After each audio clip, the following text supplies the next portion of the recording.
Hindi biro ang pinsalang idinulot ng pagsadsad ng barkong pandigma ng Amerika sa Tubataha Reef sa Palawan. Dahil protected area ito, malinaw raw na paglabag sa ating batas ang pagdaan ng naturang barko sa lugar. Balitang hatid ni Cara David. Sa lahat ng dagat na aking nasisid, ang Tubataha Reef sa Palawan na marahil ang pinaka-nakamamangha. Sa 100,000 ektarya nito na sinasabing pinakamayaman at pinakamagandang parte ng ating karagatan, hindi ko malilimutan kung paano kong nakaharap ng malapitan ang mga higanteng manta ray, pating at pati ang mga paubos ng pawikan. Ilan lang yan sa mahigit 1,000 marine species na karamihay endangered na nakatira sa mayaman at makulay nitong coral reef na idineklara ng UNESCO bilang isang World Heritage Site. Pero ang payapang mundong ito, nabulabog ng sumadsad sa Tubataha ang barkong pandigma ng Amerika na USS Guardian. Patungo na raw sana ang barko sa Sulu Sea mula Subic kung saan ito nagpakarga ng langis nang masagasaan ng barko ang mga bahura o coral ng Tubataha. Sa nakita po namin, yung pagkakapwesto ng barko, it will be very difficult to pull out on its own power nga. Medyo malayo-layo either mabilis siya or yun nga po, or baka sa weather din.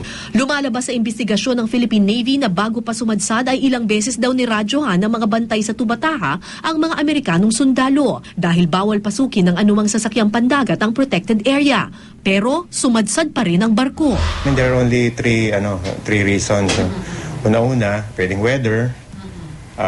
Secondly, human error, and thirdly, mechanical failure, pwedeng nag-steering casualty or navigational equipment failure. Pero yun nga po, it's only for us to assume. Ayon sa ating Protected Areas and Wildlife Bureau, malinaw raw na nalabag ng US Navy ship ang Republic Act 10067 o ang Tubataha Reefs Natural Park Act of 2009. Pwedeng makonsider natin na nag-trespass sila. Far as the field officers are concerned, yung ating park superintendent, hindi nakapag-coordinate with her.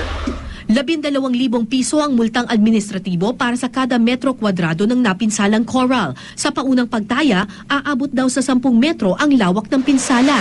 Yung administrative fee lang yun. Iba pa yung pag na-estimate na yung actual damage. Kung ano yung sinusupport ng coral reef na yun, say, sa fishery resources, ng communities surrounding Tubataha. Tapos yung value niya sa ecotourism. 3 barko na ng Philippine Navy ang lumapit sa Tubataha Reef para mag-imbestiga at tumulong sa paghila sa sumadsad na barko. Sa ngayon, wala pa naman silang namomonitor na oil spill. Pero tiyak ng malaki ang pinsala sa mga coral na ilang daan taon ang hinintay para mabuo. Cara David, GMA News.